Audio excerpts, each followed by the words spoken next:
muchas gracias por continuar con nosotros en este Abierto por Vacaciones, en el programa veraniego de Televisión Ellín. Les informamos que en el hospital de Ellín se celebrará mañana una jornada de puertas abiertas para captar donantes de médula ósea.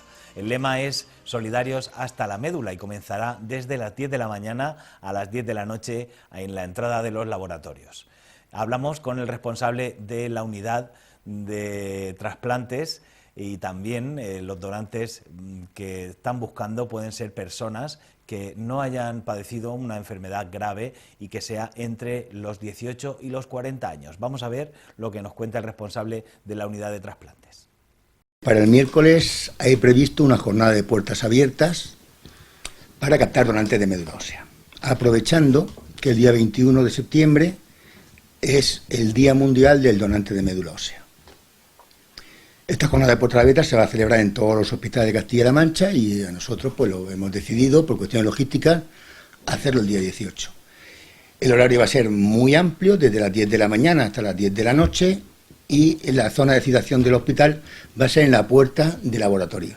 Es decir, que cualquiera que quiera cumplir unos requisitos mínimos que ahora diré, hacerse donante de médula ósea sin tener que superar una serie de trámites administrativos, pues tiene la oportunidad de aprovechar un margen horario muy amplio para hacerse donante. Los requisitos básicos son ser joven. Por ser joven se entiende, y mayor de edad, se entiende, edades comprendidas entre 18 y 40 años, ambas inclusive. Primer requisito. Segundo requisito, no tener una enfermedad grave que pueda poner en riesgo, enfermedad grave de cualquier tipo, cardíaca, pulmonar, renal, hepática, que pueda poner en peligro al donante en el momento de la donación y al receptor una vez que se le transfundan las células madre. Si en principio somos una persona sana, no tenemos ninguna patología grave y tenemos esa edad y queremos contribuir a salvar vidas, pues esta es la ocasión. La importancia es fundamentalmente que hay muchos pacientes con patologías congénitas o adquiridas, hematológicas o no, en donde la única posibilidad de curación al final es el trasplante de médula ósea. Nosotros hablamos del trasplante de médula ósea de manera coloquial, pero lo correcto es decir trasplantes de células progenitoras de la hematopoiesis, de células madres sanguíneas.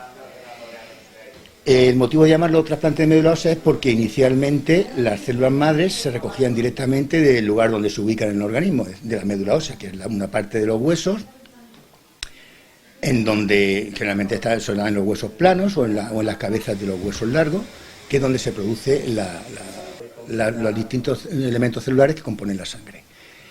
Eso es así inicialmente, pero ahora existen procedimientos para conseguir que las células madre abandonen su casa, abandonen la médula ósea y pasen a la sangre periférica y pasen al torrente circulatorio. Para ello se da unos factores estimulantes de la hematopoiesis varios días antes, 4 o 5 días antes, por vía subcutánea, de manera que se estimula la producción de células madre. Las células madre ya no caben en su habitáculo habitual y pasan al torrente circulatorio y se rescatan de allí por unos procedimientos que se llaman citoaféresis, una máquina separadora celulares que retienen las células madre y devuelven al torrente circulatorio por otra vena todo el resto de células sanguíneas. Es decir, que también existe la posibilidad de obtener células madre a partir de la sangre del cordón umbilical en el momento después del parto y antes de que se produzca el alumbramiento, es decir, el desprendimiento de la placenta, pues se puede rescatar sangre del cordón umbilical y esa sangre es muy rica en células progenitoras de la hematopoiesis y otra forma de utilizar unidades para trasplante. Es decir, que las células madre pueden proceder de la médula ósea directamente, de la sangre del cordón umbilical o de la sangre periférica si se ha forzado su paso de la médula allí. Pues los donantes que estén interesados en participar lo que tienen que hacer es personarse en el hospital, en la puerta de laboratorios, el día 18, entre las 10 y las 22 horas, siempre y cuando tengan una edad comprendida entre 18 y 40 años y sean sanos. Lo del término sano es una cuestión que tiene muchos matices. Hay una serie de enfermedades muy evidentes y luego otras que no son tanto. Si hubiese problema con alguien que quiera hacerse donante de médula ósea porque tiene una patología Claro, todas las patologías tienen gradaciones, pueden ser muy leves o muy graves, y depende a lo mejor del nivel de gravedad y del nivel de tratamiento que lleven y del nivel de compensación o descompensación que tenga el paciente, pues sí que podría ser donante o no. Si se plantean casos complejos, intentaré resolverlos sobre la marcha, pero a veces no es sencillo porque tienes que entrar en listado desplegable y decidirlo bien, incluso a lo mejor consultar con un hematólogo. Entonces, en ese caso, tomaría nota, le tomaría el teléfono, me encargaría personalmente fuera de la jornada de saber exactamente si es su caso, saber si puede ser donante o no, y lo notificaría a lo que fuera oportuno y lo citaría otro día fuera de esa jornada. Es decir, pero vamos, en principio se trata de que el cribaje sea lo más sencillo posible, que venga gente, si no toma ninguna medicación, ni ha tenido ninguna enfermedad, ni nada de nada, pues estupendo, porque todo va a ir sobre ruedas.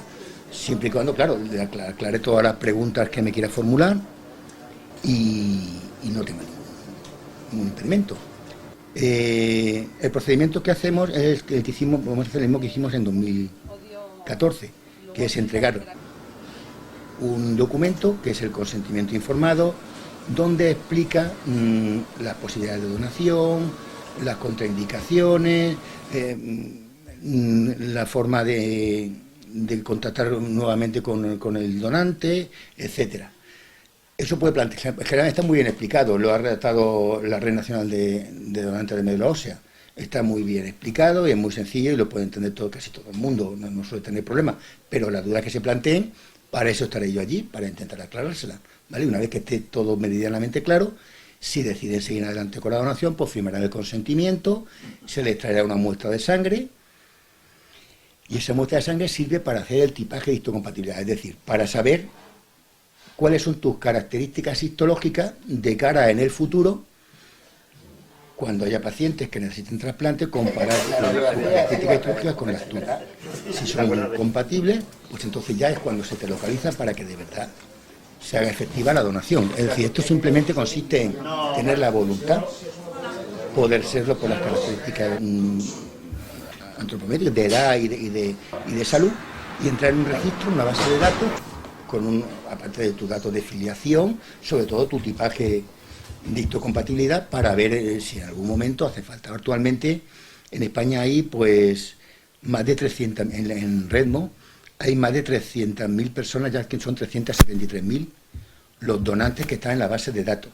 Son donantes no solamente para el territorio español, son donantes para cualquier paciente que lo necesite en cualquier sitio del mundo. Lógicamente no te vas a ir a donar a Nueva Zelanda. La donación se realiza en un hospital, por ejemplo el Hospital General de Albacete, que tiene experiencia y tecnología y recursos para hacerlo, y lo que se trasladaría a Nueva Zelanda serían tus células madre, no 80 kilos de personas. Si se decide de común acuerdo que se va a hacer mediante el procedimiento de punción de médula ósea, aparte de confirmar que quieres queriendo ser donante, hacerte una revisión en el centro donde vas a donar, hacerte una revisión médica con una analítica, radiografía, electrocardiograma, es decir, y una serie de serologías para ver que no tienen una enfermedad infecciosa que puedas transmitir al receptor. Y si tu salud es buena y además no corre el riesgo de transmitir ninguna enfermedad al receptor, si se decide que la donación va a ser mediante punción de médula ósea, generalmente ingresaría el día antes. Ese día, el día de la donación, se anestesiaría. Se puede hacer por anestesia general o por anestesia epidural. Casi siempre ya se hace por anestesia general, por muchas ventajas, entre otras, la comodidad del paciente, porque tiene que estar una o dos horas en boca abajo, funcionando la cresta ilíaca, que es la parte de atrás del hueso de la pelvis, y extrayendo sangre de médula ósea. Sangre de médula ósea que se extrae pues en torno a 1 litro, litro y medio, dependiendo del peso del paciente y del tamaño, ¿no? En general, pues de unos 15 a 20 mililitros por kilogramo de peso. Eso genera una pérdida sanguínea que se contrarresta con una autotransfusión. Es decir, varias semanas antes de hacerte el procedimiento de donación de médula ósea, se te extrae sangre, se preparan concentrados de hematía y esos concentrados de hematía se transfunden en el momento de la donación, de manera que la pérdida global de hematía pues sea mínima, ¿vale? Y además se da suplemento de hierro, que es un elemento que necesitan las células madre para conseguir formar hematíes, ¿vale? Parte de, o sea, el hematía tiene una molécula que se llama hemoglobina, esa molécula que es la que transporta el oxígeno, y esa molécula lleva hierro. Entonces, para conseguir hematíes de buena calidad, tienen que tener hierro. Y ese hierro se da por vía oral, pues desde el momento en que se saca la sangre para la autotransfusión, hasta varios meses después de haber finalizado el procedimiento de donación. Eso en cuanto a la médula ósea. En cuanto a la sangre periférica, se da unos factores que se llaman factores estimulantes del crecimiento, que produce una proliferación de células madres, de forma que se desborda la médula, pasan a la sangre periférica y desde allí se pueden rescatar una punción en una vena, durante un procedimiento que dura 3 o 4 horas, la máquina capta células madres y devuelve todo demás, plaquetas, hematíes y leucocitos.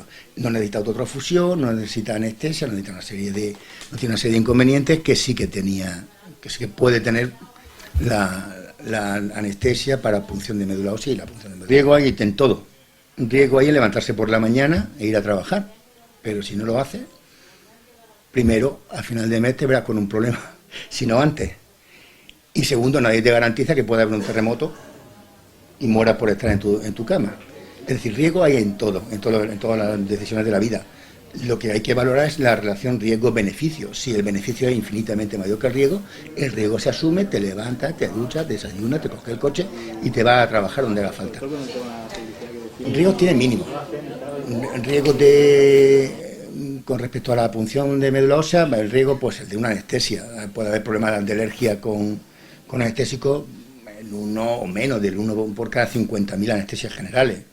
Luego también pues, puedes tener las molestias de tener el tubo en la garganta, en fin, en principio no más que operarte de cualquier otra intervención, ¿vale? Y en cuanto a la punción de médula ósea, pues dolorimiento en la zona donde se ha pinchado, que con analgésicos habituales, con paracetamol simplemente, pues ya se para y se quita y ya está. Está un par de días con reposo relativo y en principio no hay mayor problema. ¿Qué paciente? El de la féresis, es decir, puncionar una vena y se extrae las células madre a partir de ahí, pues con respecto a la administración de los factores estimulantes de colonia, sí puede producir bastante frecuente un síndrome parecido a una gripe, con dolores musculares, con dolores de hueso, a veces náuseas, pero vamos, son muy banales, con analgésicos habituales se llevan bien. Y con respecto a la féresis, al procedimiento ya propiamente de la extracción de las células madres, pues prácticamente ninguno. Puede haber calambre o hormigueo, porque se utiliza para que la sangre no coagule al pasar por la máquina de separadora celular. Se utiliza un anticoagulante que se llama citrato, que es un quelante de calcio y puede provocar hipocalcemia, eso puede dar lugar a calambres. Pero todas esas cosas en general se tienen previstas y se sabe cómo actuar y no hay ningún problema. Puede provocar también un descenso del número de plaquetas, también la féresis, por eso si tiene un número de plaquetas ya de entrada discretamente bajo, pues no se utiliza ese procedimiento, se recurre a la punción de médula ósea. En fin, depende, luego también eso depende del paciente para que sea preferible un procedimiento, que en general no tiene consecuencias. Cuando hay un llamamiento dirigido por un caso puntual y dramático de un niño con una leucemia, pues en general se moviliza más todo el entorno familiar del paciente. Pero si no hay, yo creo que no hay distinción específica. Bueno, si hay una distinción evidente, ¿vale? Es a la hora de captar donantes, y es que las mujeres son mucho más lanzadas que los hombres. Es una realidad. El donante ideal es una persona lo más joven posible y se prefiere que sea varón. Se prefiere, ¿vale? Pero, igual, es decir, lo importante es tener el suficiente número de células madre, sea de quien sea, para poder repoblar una médula. Las indicaciones de un trasplante de progenitor hematopoyético es muy amplia. En general hay dos grupos, las enfermedades adquiridas y las enfermedades congénitas. En las enfermedades adquiridas las más frecuentes son las leucemias, los linfomas y otra patología que se llama mieloma múltiple. Hay muchas más, muchísimas más, ¿vale? Eso entre las adquiridas. Y entre las congénitas hay también un listado bastante grande, son enfermedades no tan frecuentes, algunas tienen nombres muy raros, hemoglobinuria paroxística nocturna de Marchafava, síndrome de Di-Giorgi, en fin, nombres muy raros, y que también se benefician de un trasplante de progenitor hematopoyético. En general, muchas patologías. Los donantes son de 40 años y los receptores, ¿hay una edad máxima, una edad mínima? Los receptores, en principio, hasta los 55 años. ¿Vale? Pero eso es relativo. Si el centro que va a efectuar el trasplante considera por las características del receptor que con 60 años es tributario de un trasplante de progenitor hematopoyético, se le haría el trasplante de progenitor hematopoyético. La unidad de coordinación de trasplante, como su propio nombre indica, es una unidad. Soy yo. O sea, estoy yo solo. Generalmente los hospitales más grandes, que tienen más volumen de donantes y más actividad en cuanto a donación y trasplante, suelen ser al menos dos, un médico y un enfermero, una enfermera, ¿vale? Pero en este hospital, como es pequeño, pues yo hago las labores de todo. Es decir, por ejemplo, en las entrevistas familiares para conseguir el consentimiento para la donación, pues lo ideal es que haya más de un coordinador apoyando a la familia y orientándola. En mi caso, pues lo hago yo solo y ya está. Ya me he acostumbrado, llevo ya muchos años haciéndolo y tampoco, no sé, a mí tampoco me parece una ventaja. No sé, a lo mejor prefiero encontrarme con los familiares yo solo que quizá con una persona al lado. Pero bueno, eso es de formación profesional. Lo lógico, lo que está en la guía y lo que se recomienda es que sean dos personas las que hacen la entrevista. La acreditación como centro relacionado con la donación y trasplante la tenemos desde el 26 de abril de 2010. Otra cosa es que dentro del abanico de posibilidades de oferta, este hospital las tiene muy limitadas. Es decir, nosotros tenemos la acreditación para la donación y extracción de córnea, para la donación de sangre de cordón umbilical y para el implante de tejido osteotendinoso, solamente. Si hubiese un donante de órganos, la donación de órganos nosotros no tenemos ni acreditación ni infraestructura para llevarla a cabo. Hay dos posibilidades. Una, trasladar al paciente, en el caso de que la familia lo autorice, trasladar al paciente al Hospital General de Albacete para que la extracción se haga allí. Y otra posibilidad que se contempla ya desde finales de diciembre de 2012, en la ley de trasplante que salió en su momento, y es que un centro no autorizado, como es el caso de este, si la Unidad Autonómica de Coordinación de Trasplante lo refrenda, y puede estar tutorizado por un centro que sí que tenga esa acreditación, coordinación de trasplante del Hospital de Albacete, se trasladen todos los recursos necesarios de allí a aquí y la extracción se haga aquí. De momento esa situación no se ha dado, pero es cuestión de tiempo que se dé. Porque los familiares de los pacientes son muy solidarios, pero aquí además tienes que pedirle un plus de generosidad, que es el engorro de en un momento, una situación realmente crítica y donde las ideas son confusas y todo te desborda, tener que aceptar que además tu familiar que está muerto o va a tener una muerte o tiene una muerte de manera inminente, va a tener la muerte de manera inminente, se traslade para allá con el resto de familiares, supone un engorro que no todo el mundo tiene por qué admitir y por qué asumir. ¿Y el balance en cuanto a donación de órganos de pacientes proporcionados por este hospital, creo que son 8. Hay años de 2, hay años de 1 y hay años de ninguno, ¿vale? Creo que son 8, pero no me acuerdo muy bien. En cuanto a donaciones de córneas, que eso sí que me lo sé, llevamos de momento 72 donantes de córnea. Desde 2011, porque aunque conseguimos la acreditación en 2010, pero poner en marcha todo el procedimiento operativo estandarizado lleva un tiempo. Desde que empezamos el programa de donación de córnea en 2011, hemos sido en todos estos años el hospital que más donantes de córnea aislada. Cuando un donante de órgano, pues puede ser un donante multiorgánico y aparte de los órganos se extraen los tejidos, pero vamos, que solamente tengan acreditación para una actividad y desempeñen esa actividad, somos el Hospital de Castilla-La Mancha que durante 8 años consecutivos a conseguir el mayor número de donantes de córnea. Eso es mérito de la población. Aquí la gente es muy generosa y es muy raro que, a pesar del momento tan crítico que están pasando, de la cerrazón y de la nubilación, porque muchas veces estas cosas no se entienden y se pueden asimilar, transcurren muy rápido, pues tienen la suficiente lucidez en un momento determinado y la suficiente generosidad para aceptar la donación.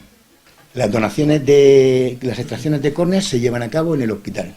Se llevan a cabo generalmente en un box de la UCI. Es un procedimiento muy sencillo, lo realiza un oftalmólogo. Lo pueden realizar otros profesionales si tienen la acreditación suficiente y la cualificación suficiente. Pero en este hospital el servicio de oftalmología se porta muy bien y puede venir y tiene disponibilidad para venir a cualquier hora del día, durante cualquier día del año.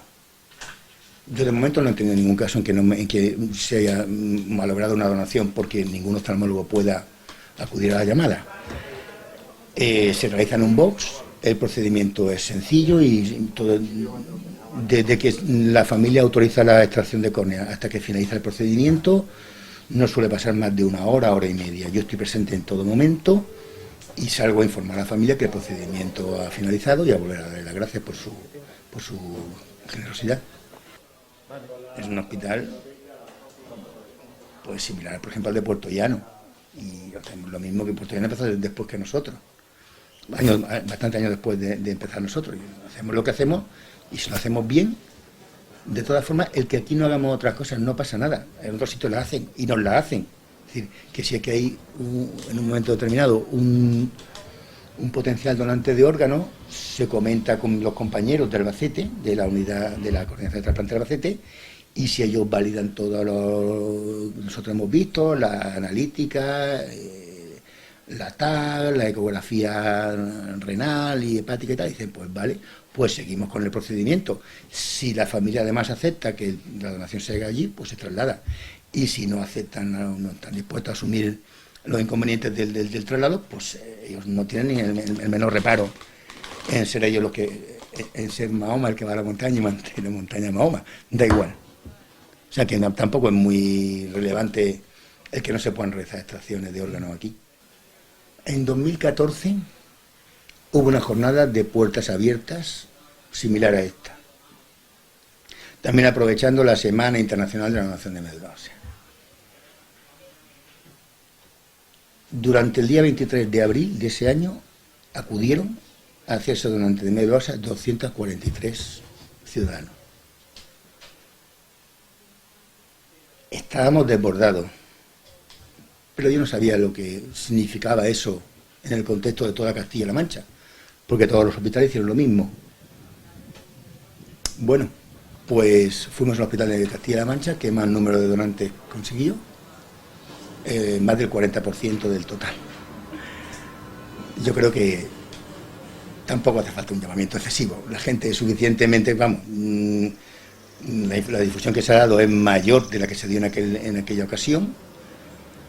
De hecho, yo he comparecido en radio, en televisión, en prensa, lo estoy haciendo ahora mismo.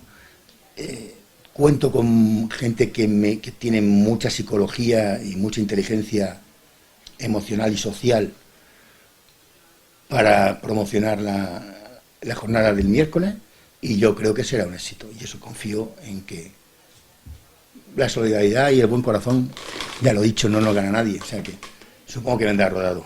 La importancia es, primero, concienciar de una manera,